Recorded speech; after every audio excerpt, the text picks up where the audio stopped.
One Zambia, one nation.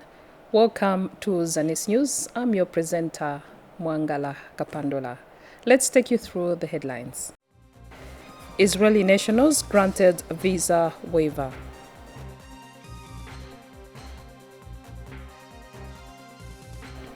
Over 8,000 beneficiaries receive CDF empowerment.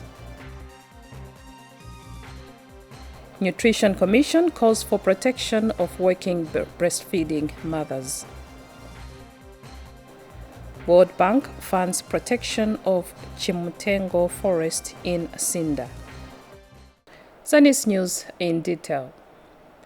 President Hakainde Hichilema has announced a visa waiver for Israeli nationals entering Zambia. President Hichilema has explained that the removal of visa requirements for Israeli nationals is aimed at facilitating ease of business interactions, which will promote trade and investment between the two countries. The head of state said this when he graced the Israeli-Zambia Business Forum in Israel. Here are the details. With a gross domestic product (GDP) of over 530 billion United States dollars, and the fourth-ranked country globally in technological advancement, Israel is one of the fastest-growing economies in the world.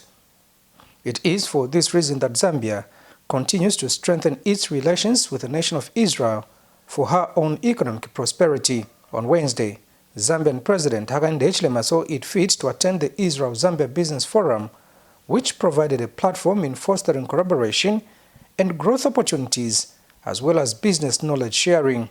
It was at this event where President Hichilema announced a waiver on visas for Israeli nationals entering Zambia, a move aimed at facilitating easier business interactions which promote trade and investment. The President is announcing here the removal of visas. Israelis can enter Zambia without visas. We also know that based on your technological advancement, we can work together in the area of productivity. We have very low levels of productivity in our country.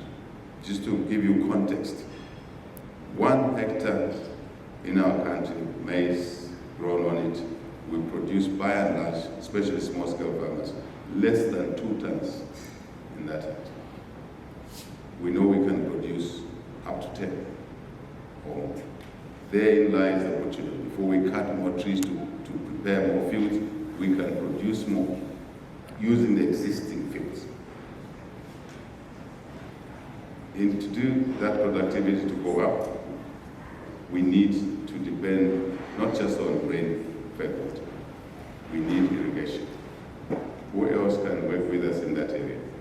Is it not this Holy Land of Israel? Precision technology, irrigation, water harvest, fertilizers, of course. So these are the glaring opportunities. And I'm tired, I tell Zambians, I'm tired of talking about opportunities. I'm really tired of it. I want to talk about us actualizing these opportunities. Israeli Deputy Director General for Economic Affairs Division, Yael Zadok, said Israel is keen to partner with Zambia in addressing issues of food security and climate change. We are excited, we are inspired by your visit, by your vision, by your leadership, and your commitment to make things happen. We are a natural partner to your vision, to your mission, and to your work in order to create stability, economic prosperity, to create jobs, to address climate challenges, water challenges, food security challenges. And we are here convened with the best of the Israeli companies. They are curious to hear more about opportunities, business opportunities, but it's far beyond business. Together we can be an excellent, shining example of how together we address successfully common global challenges. Both Israel-Africa Chamber of Commerce Chief Executive Officer Ayala Vitna and Zambia Development Agency ZEA Director General Albert Halwampa gave presentations of their respective countries' investment opportunities. 10 companies, mainly from Israel, attended the forum, which was being held under the theme Agro-Business Opportunities to Guarantee Food Security. Kalan Muchima, reporting for Zanis in Israel. Over 1,500 people from Chiefs Chibulebulwe, Chibuluma and Kaindu in Mumba district have been empowered with customary land certificates. The exercise aimed at empowering the community with customary land certificates has been funded by the Swedish international agency SIDA. Mumba Member of Parliament Credo Nanjua, who is also Central Province Minister, says the move is complementing the efforts of government in empowering vulnerable communities. More in the following report. Land ownership is critical for any society, especially for the women who have been at the periphery of economic activities in many instances. In Mumba district, the traditional leadership has embarked on a process of empowering their communities with customary land certificates to secure their land and use it productively in order to fight poverty. The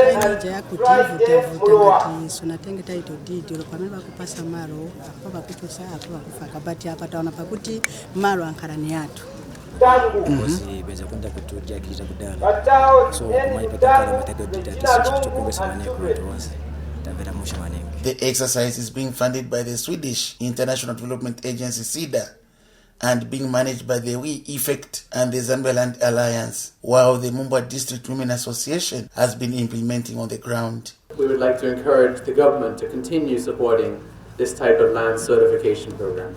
Take seriously the women as the center of development. The men elsewhere to learn from what the men here in Mumba are doing by allowing their wives to have land documented in their name. So happy because this is something that will make the women have faith in whatever they are doing in terms of working very hard. They have to work hard and develop the land that they are owning.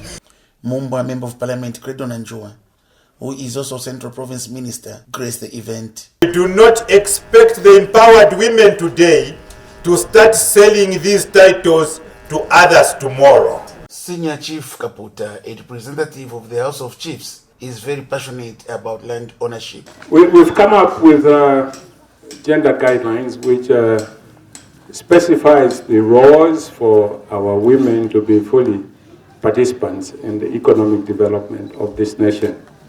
Daniel Billy, Zanis News in Mumba, Central Province. In Muchinga Province, Provincial Minister Henry Sikazwe says the Food Reserve Agency, FRA, is on course towards achieving the target of buying about 65,000 metric tons of maize from farmers in the province.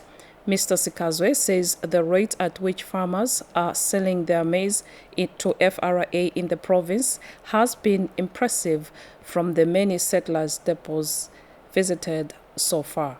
Details in this report by Henry Lumpa. In a bid to ensure that the country remains food secure, farmers have been working tirelessly in increasing their maize production in the 2022-2023 farming season.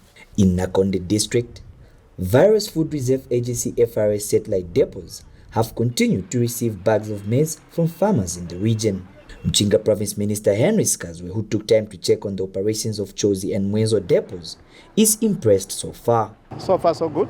I'm sure we'll reach the target of 65,000 metric tons as a province.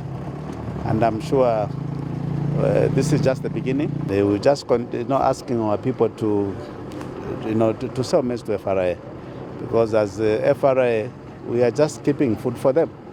Just in case of any calamities or eventualities, the same government will release food to the people. And FRA in Nakonde briefed the minister that farmers have also started receiving their funds. Already, the funds are already available for our farmers. As of yesterday, we received over 60 million, of which our accounts are at labor or even paying over the weekend. Some farmers here are also grateful to government for paying them on time. In order to ensure that the country remains food secure, farmers here have since been encouraged to desist from selling their maize outside the country. Henry Lumpa Jr., Zanis in Nakonde, Muchinga Province. Mamba Calories Limited has appealed to government to consider permanent works on the Batoka-Mamba Road as the company envisages expanding its power production from the current 300 megawatts to 600, a development that will increase the flow of traffic on the road.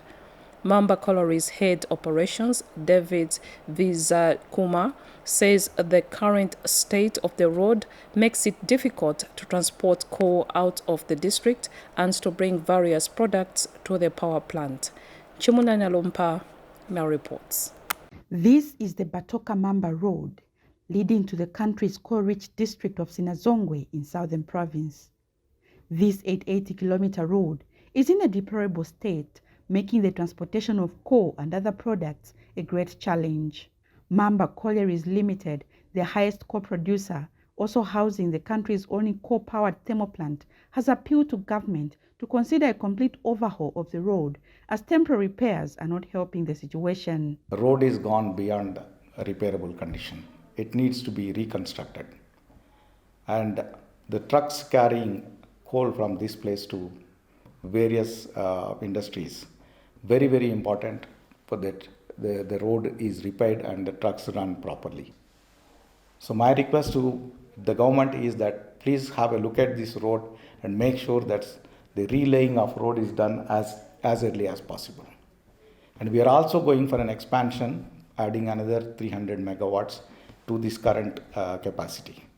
So I need to bring in heavy equipment, turbines and generators and other required heavy equipment parts to this place.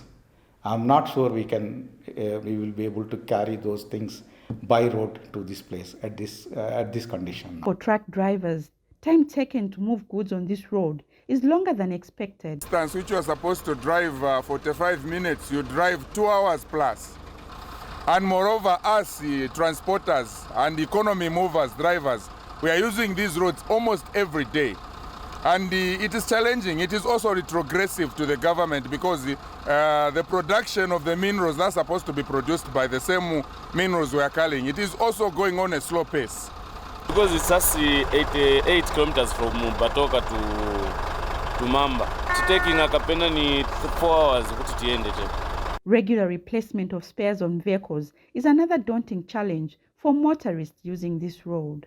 Magiabox itula kuchinja masampo mabwengi babikaye then azezi zipakalundigezi tana kwa kuba accident ni bayozi mwajitata ndizi.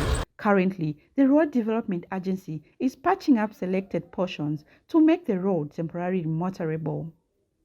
In Chimunya Nalumpa, Zanis, in Sinazongwe, Southern Province. In Lusaka Province, about 8,200 beneficiaries under the Constituency Development Fund (CDF) empowerment component in Lusaka District have received various empowerments including loans, grants, skills training, and secondary school boarding bursaries. Lusaka City Council Socio-Economic Planner Teresa Kasani says the empowerment were given between the year 2022 and 2023. More in the following report. The United Party for National Development, UPND government, has continued to deliver on its promises of improving the livelihoods of the Zambian people through the empowerment component of the Constituency Development Fund. Between 2022 and 2023, 8,230 beneficiaries in Lusaka district received various empowerments through loans, grants, and the education bursaries. Lusaka City Council Socio-Economic Planner explained during the District Development Coordinating Committee meeting that some projects in various constituencies are underway in terms of implementation. The projects that we are seeing, 124, some of the money are in the bank accounts, but it has been already allocated to this project. There are 3 projects that we are doing the groundbreaking, if not this week or next week. We are preparing for groundbreakings for 3 1x3 classroom blocks from the 15 projects that are going on. Within the 15 projects, again, there's a grader that we bought and we also handed over to the community. And also for Lusaka Central, There are some projects also that are on the ground. We have finished and the contractors are on the sites. Some line ministries are calling on the local authority to involve them at every stage of the implementation of these projects. Projects which are still pending, which were initiated some time back, 2021 onwards, they are now being vandalized, unfortunately. So we are scared that they are being vandalized before they are handed over to us, yet they are in our premises. You rightly said that every week there is groundbreaking ceremony. As buildings officer, I'm not invited to such occasions. So it's very, very important. If these projects are to be publicized, I think line departments should have the information about these projects. Lusaka District's Commissioner Rosa Zulu is impressed with the development taking place in the district. So we have a lot of money, 28 million. That's a lot of money, Mama. Next time they are budgeting, remind them.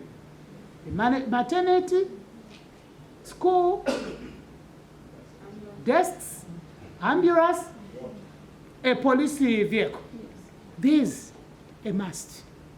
Let's encourage the people as they are budgeting to add those things on their budgets.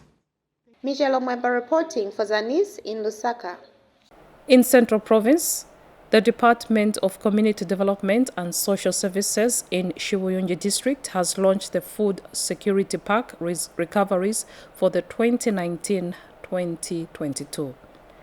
District Commissioner Alfred Shaputu, who was at hand to hand over an incubator, goats and chickens as items bought from the Food Security Pack recoveries from Mwanachindalo and Nampundwe Community Welfare Assistant Committee, CWACS, respectively. Here's a report. The impact of the Food Security Pack initiative by government under the Ministry of Community Development and Social Services on Shibuyunji residents has been significant.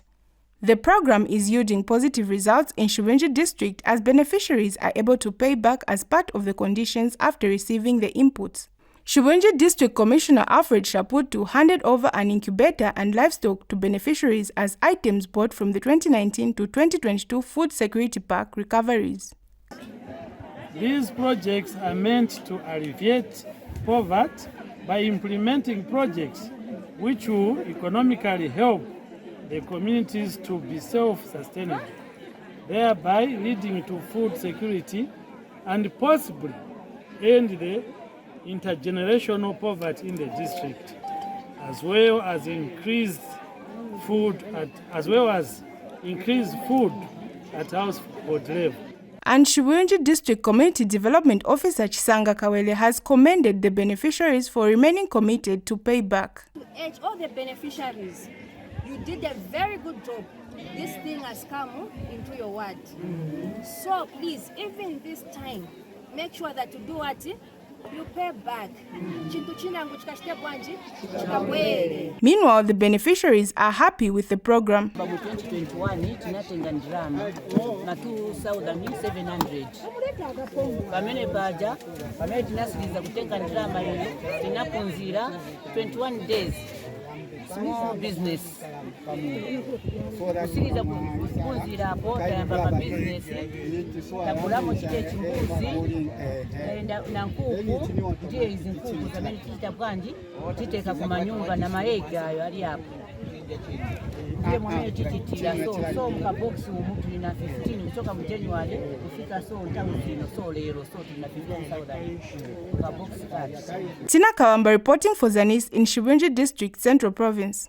And in Southern Province, about 147 juvenile offenders are currently undergoing skills training at Katombora Reformatory School in Kazungula District. The skills in 7 trades are offered for free to the juveniles as part of government's efforts to reform the juveniles and prepare them for life after reformation. Sarah Miti visited the center and brought us this report. Children that come in conflict with the law are tried separately from adults, as prescribed by the Children's Act. And in Zambia, government has structured juvenile facilities that help to reform them and give them another chance at life.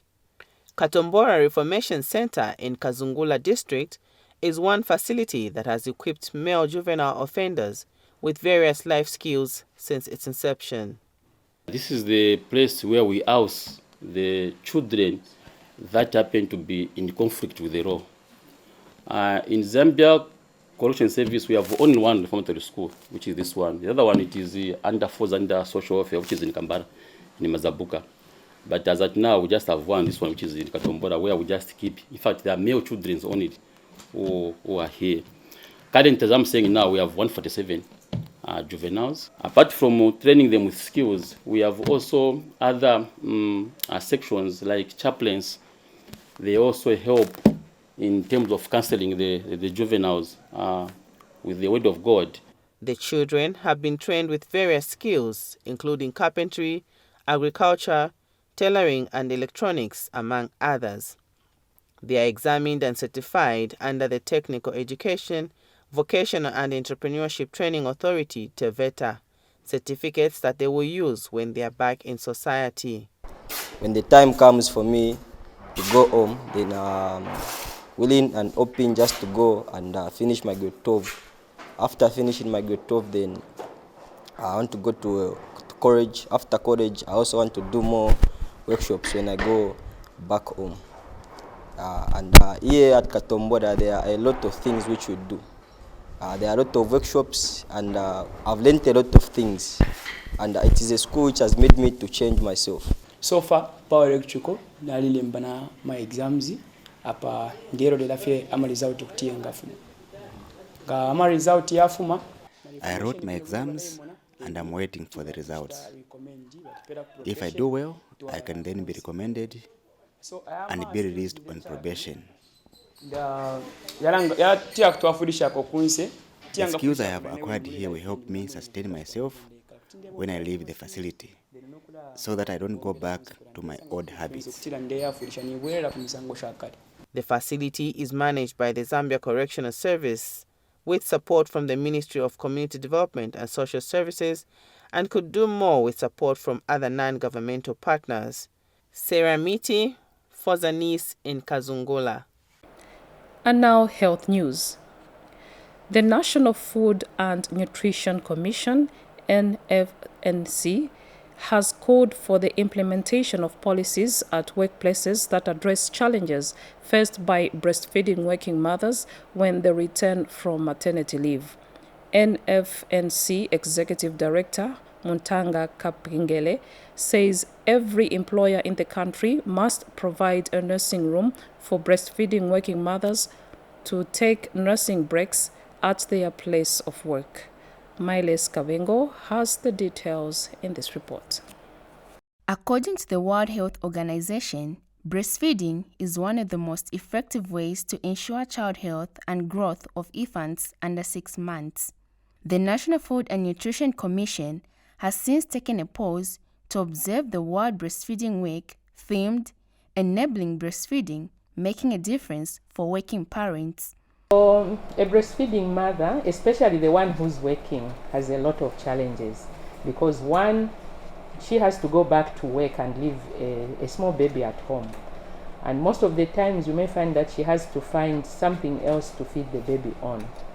And even when she's at work, maybe the work environment is not conducive for her to take those breaks to go and breastfeed the baby. What we are actually advocating is that every workplace must have a policy that allows a break for a breastfeeding mother to be able to breastfeed her baby. What we've observed over the years also is that in some workplaces, when a woman falls pregnant and delivers, they are not given, maternity leave. And it is actually, a law in Zambia that every breastfeeding woman should be given time off. Initially it was 3 months, but now we've moved to 4 months. They should be given time to breastfeed the baby so that the baby can have the full benefits. In the event that a woman goes back to work before that time, or even during, when their leave is over, they should still be allowed time, what we call a breastfeeding break at work, to breastfeed the baby. Standard Chartered Bank Head of Human Resource, Muntu Muvita, encouraged employers to avoid discrimination against their breastfeeding employees. To ensure that they accommodate their employees, because the employees bring value to the organization. And if an employee has to remain productive and contribute effectively to the running of any organization, it's important that we take into account their needs. And therefore, in this particular respect, if we look at breastfeeding mothers, they need a lot of support because they are carrying a life, and it might be the first time they are having this situation.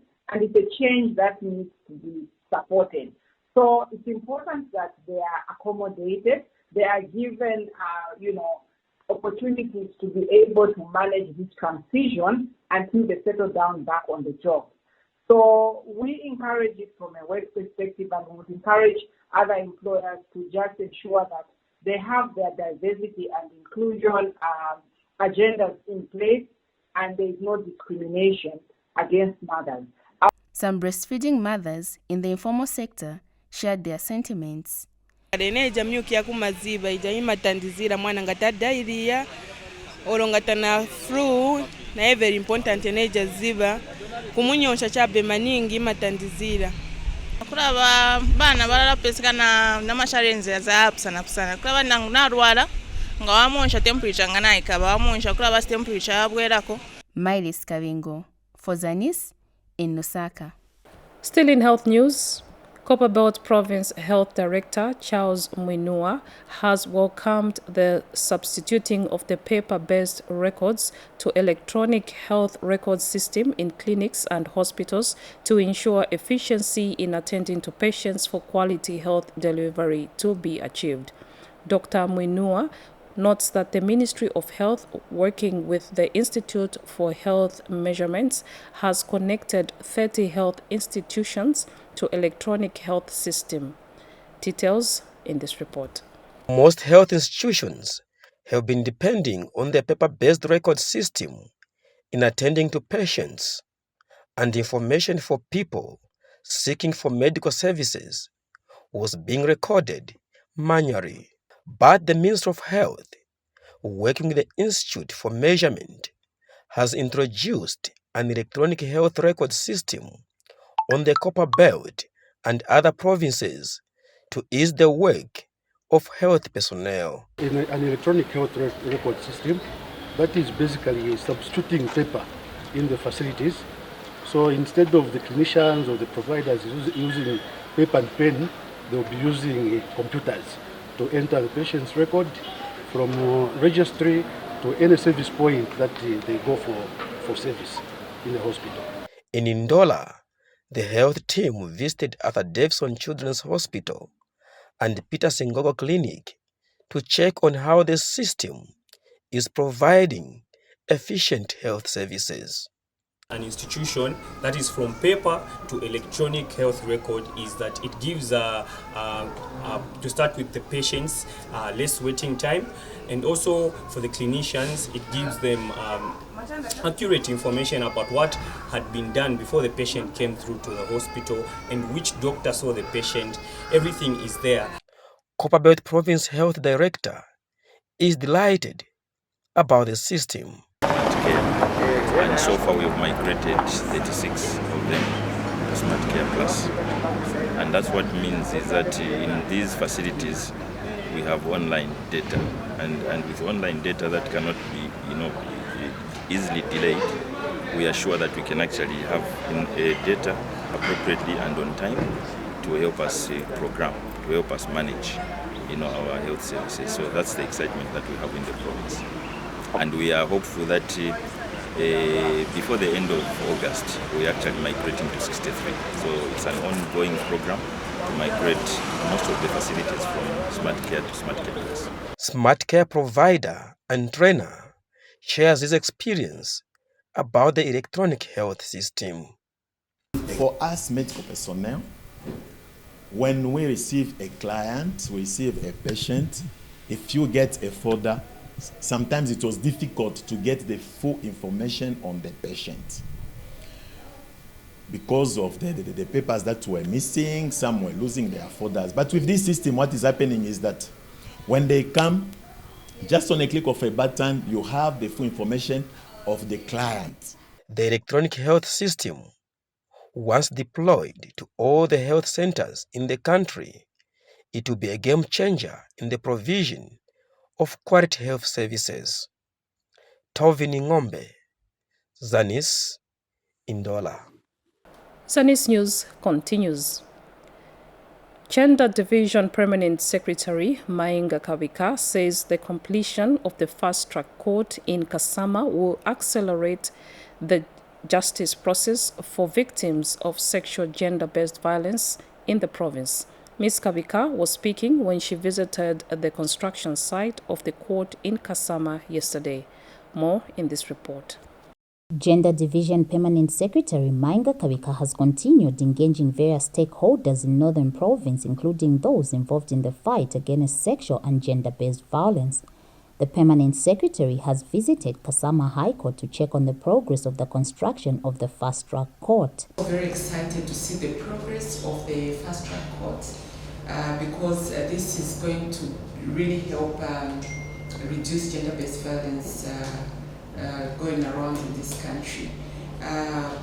Basically, what we'd like to see is actually more of such courts built.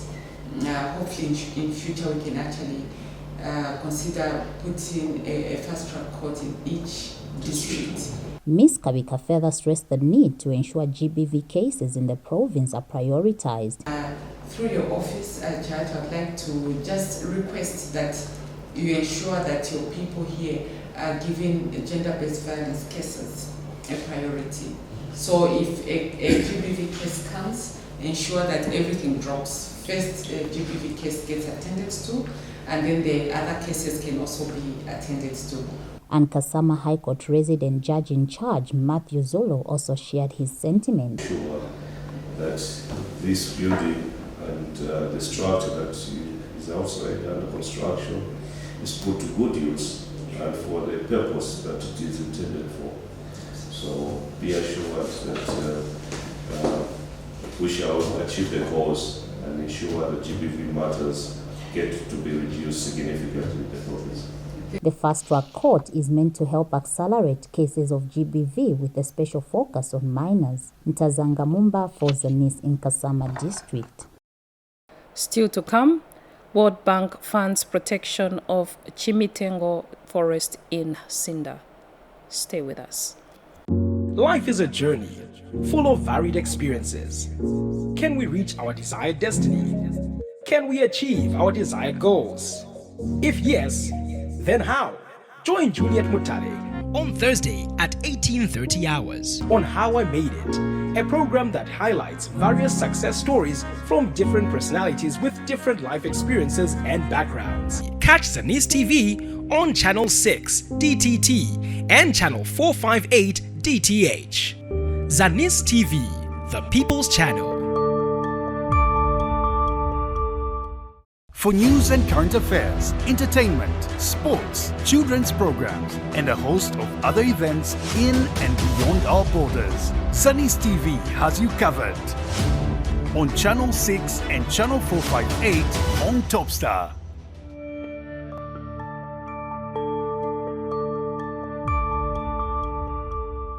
In climate change news, the Department of Forestry in Sinda District, Eastern Province, has received financial support from the World Bank project to protect Chimutengo forest plantation. This follows the burning of forests for mice hunting and cutting down of trees for charcoal by community members, which resulted into the reductions of its hectareage. More in the following report by Lubasi Mutafela. This is Chimtengo Forest Plantation in Sinda District, one of the biggest plantations in Eastern Province. The plantation, which covers 72 hectares of land, has 3 species of commercial value, which are mainly used for timber and other uses.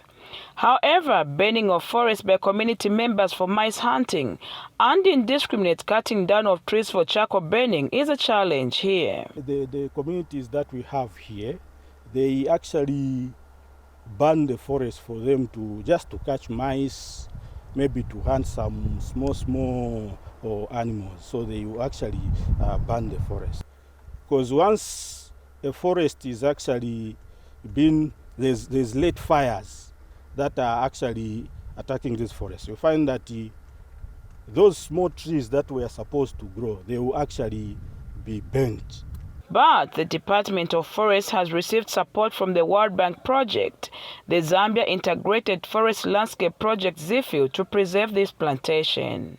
ZIFU has actually supported us in terms of forest protection, whereby they've provided funds to train honorary forest officers that will actually help in conserving this forest. We are actually going into these communities and sensitizing them on the dangers of late fires. To sustain their livelihood, ZIFU is providing alternative livelihood to community members who are now into beekeeping. ZIFU pamene bakalibe kutipasa ndrama tinali kujua mitengo hii kushoka malasha kuti tikashoka malasha tagulisa kuti tipezeko yogayira na mwamene tingathandiziwire. So manje pamene ZIFU wanabwera notiunikira bwinobwino kukamba kuti amuononga mitengo chifukwa onani mvula ivuta chifukwa cha kuononga mitengo kwamene uku. So tinagwirizana nao maganizo wa ZIFU anatiphunzisa kukamba kuti mufunika musunge nzimu tata kansinga tichiliso chili bwino malo makuti tizijua mitengo, then tinatenga ming'oma ija pamene tamba kupanga tinamba kufaka ku mitengo, so mtengo unankhala wotetezedwa. Lubasi Mtafela, Zanis in Sinda District, Eastern Province. In other news, government has over the years been allocating huge amounts of money to the Rural Electrification Authority REA to implement electricity projects in selected rural parts of Zambia to increase access to the commodity. Senga Hill District in Northern Province is among the areas that has benefited from the REA program. Namusokwe Wembia reports that the Senga Hill District Commissioner, Justus Sikazwe, is happy with the program, which has created jobs among the youths in the area. Government, through the Rural Electrification Authority REA, has been undertaking the electrification of rural areas to provide sustainable energy. This is in a bid to promote development and help the country achieve 50% electricity coverage by 2023. To achieve this, government has increased the budgetary allocation to the authority from 362 million in 2022 to over 743 million this year. This has been done with the view to connect more communities and make rural areas attractive for investment. The area for Chifu Mpande and Chifu Nsokoro has been connected to the national grid. This has really helped our people in our district because they have ventured into various business using electricity. Some of them have started welding businesses. Some of them have started selling perishable goods. And education authorities say the connection of the area to the power grid has enhanced learning. The national grid has actually made studying very easy because those in examination classes have been given the opportunity to study using ZESCO power. And some beneficiaries have testified how the coming of electricity has enhanced development. Natubatako na fimbi ukocherera so ifintu fire twafa sana kufo munchende shimbi shishira kwa tamaraiti ininka mwimo isuma kunchende yesu kwa mpande iya maraiti. Meanwhile, District Commissioner Justus Sikazwe highlights the challenges people were going through before the district was connected to electricity. You find that someone has to pay 160 kwacha just to do a haircut in Bar. Now, this time, we have photocopying machines just here in Senga Hill.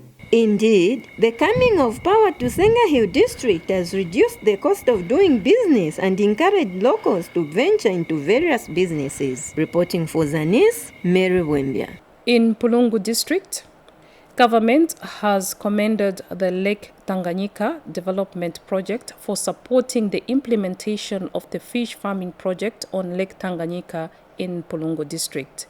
Mpulungu District Commissioner Gerhard Sikazwe says the implementation of the project on the lake has reduced people's dependence on the lake. Details in this report. The Lake Tanganyika Development Project has been supporting programs aimed at improving the living conditions of people living along the shores of Lake Tanganyika in Mpulungu District. The project supported cooperatives in various communities to engage in fish farming projects in order to reduce dependency on the lake. The communities who were supported under the fish farming project have since harvested their fish. Kwena icho tuinga kwata kutotera kubuteko pali chibachita kwa Lake Tanganyika. Pako batu afirisha kutupere chi fish cage. Na tusango kutila fish cage ukuya fyo kuya instesha kuya tukasanga kutila chichina tukate mubuku kalamba sana oba kutila abantu nango pamulandu nokula iposa ikapamesha chinchina sitetu posa kwa mana ngakuli fyo kutulete efya musango ngefini. You can feed the nation pali ichi chintu bantu ichi chintu chena chili cha kutila chintu chimwe chisoma sana icho abantu natukata mwensansa pamulandu wakutila okuteko na kutukosa kwa mana ngachinga chitwa efifyena twingalombo kutila nga kwisusha fya palitonga boti fya isura pamulandu nefo tumwene pantu kuli fifine mwalabo okutila abantu bakwatire mone enchito. The Lake Tanganyika Development Project is happy with the outcome of the fish farming project that it is supporting. Our fishermen here, our fisherfolk, are able to raise fish on a small scale in a profitable way. That was our aim, and I think we have successfully demonstrated that to the communities.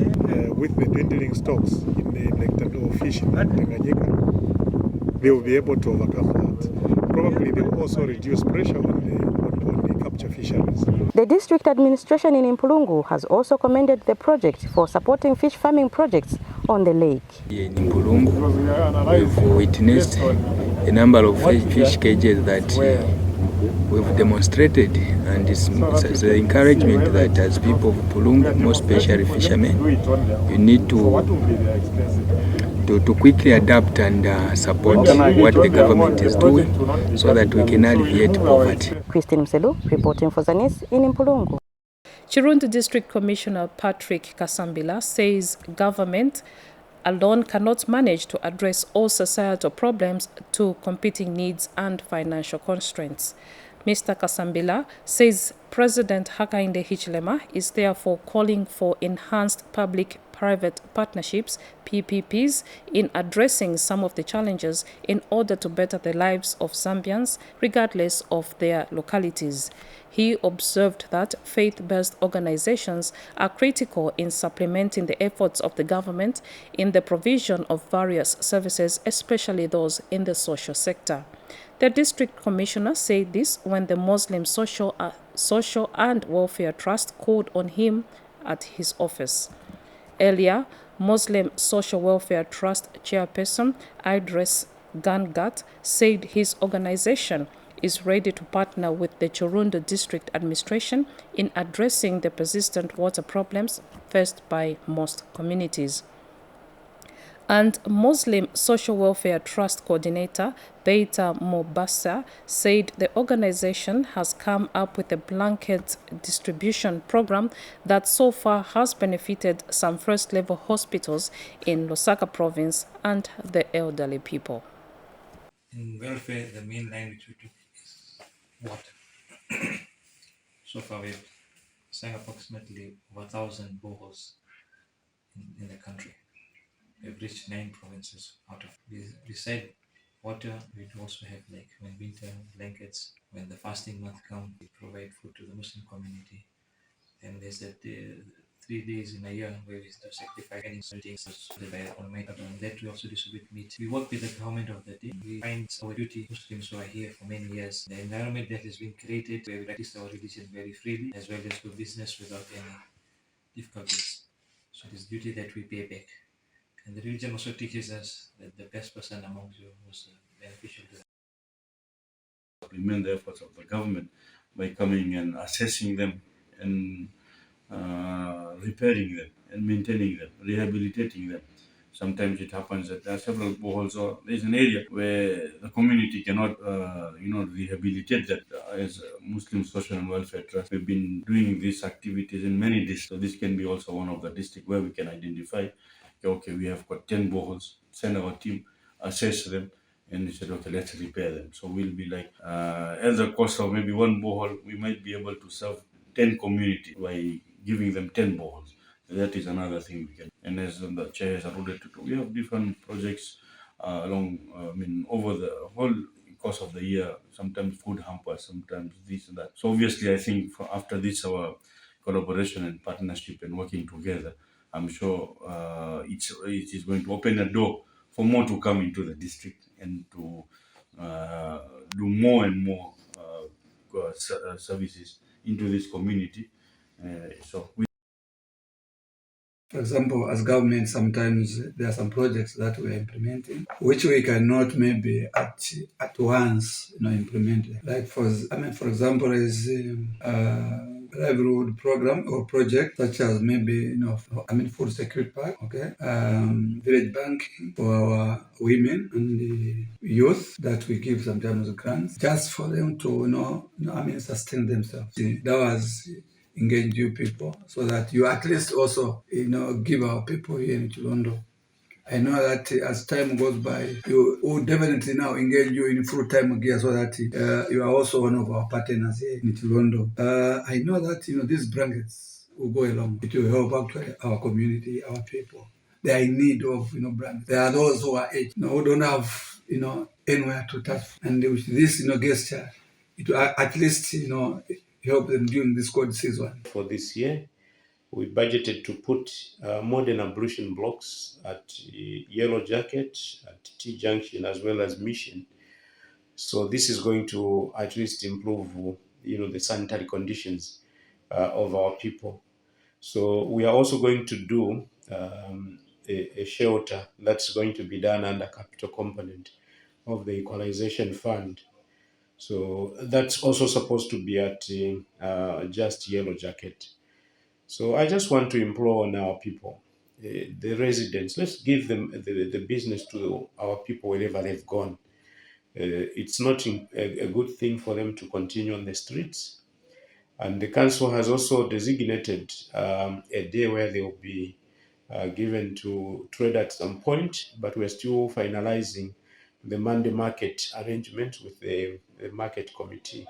But for now, we are happy that the movement was incident-free and that there's a lot of support, at least seemingly a lot of support from them as well. Kwina wa market ni wabuti it's okay tinga kambati tilina timagulisa mwamene tikwanisira mwamene uko ngati kuti lese monga menili natandika malacha unga ishaba akabwera muntu apita azani gulako 10 kwacha azani gulako malacha 5 kwacha azani gulako unga so chabe madezi ayenda so olomvula ya bwera nthawi ya mvula si tuloka olopang'ono tinga chebe tilizo olo nthawi ya zuwa kuli bede amene tinakatika penati zuwa itibale iya mayona so ndio ubwina wa market bantu bena kubanga kamba kuti iya isibulisa ise market ni chikulu koma bali kusogolo ukajaira chabe ngati bantu bakita bakugula maona bakugula kulibe kuti penati isanga kugula kulibe vitambe bisiviguliwa bili koza metandika viguliwa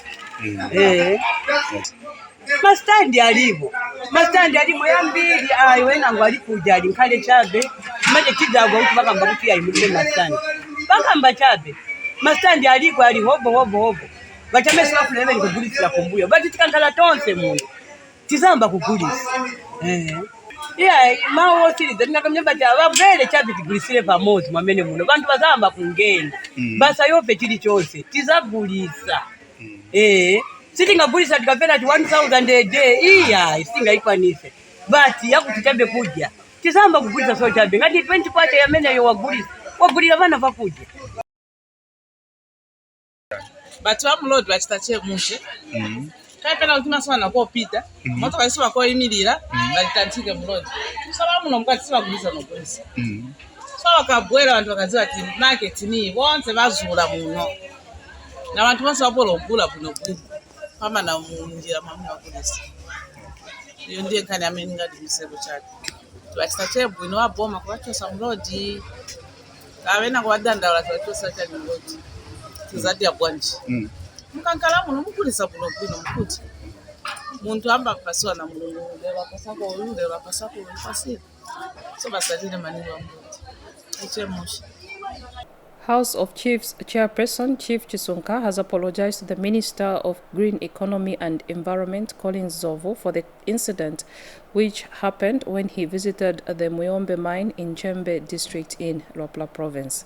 In his apology, Chief Chisunka says the behavior of the sub-chief involved had no blessings from chiefs in the province and that his conduct was uncalled for.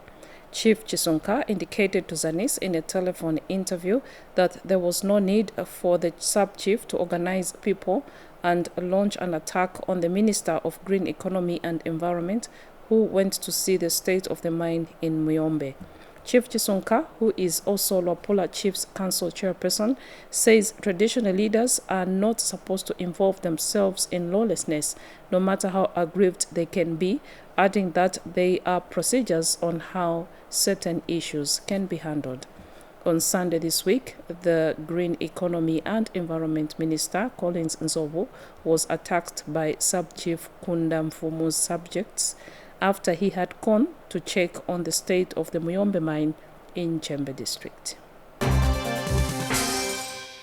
As we end the news, a recap of the headlines. Israeli nationals granted visa waiver.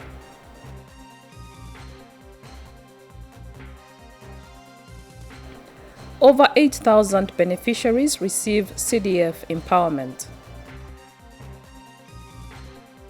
Nutrition Commission calls for protection of working breastfeeding mothers. World Bank funds protection of Chimutengo forest in Sinda. That's all we had for you on the Zanis News Desk. Do make a date with us next time. On behalf of the production team, this has been Mwangala Kapandola. Thank you for watching.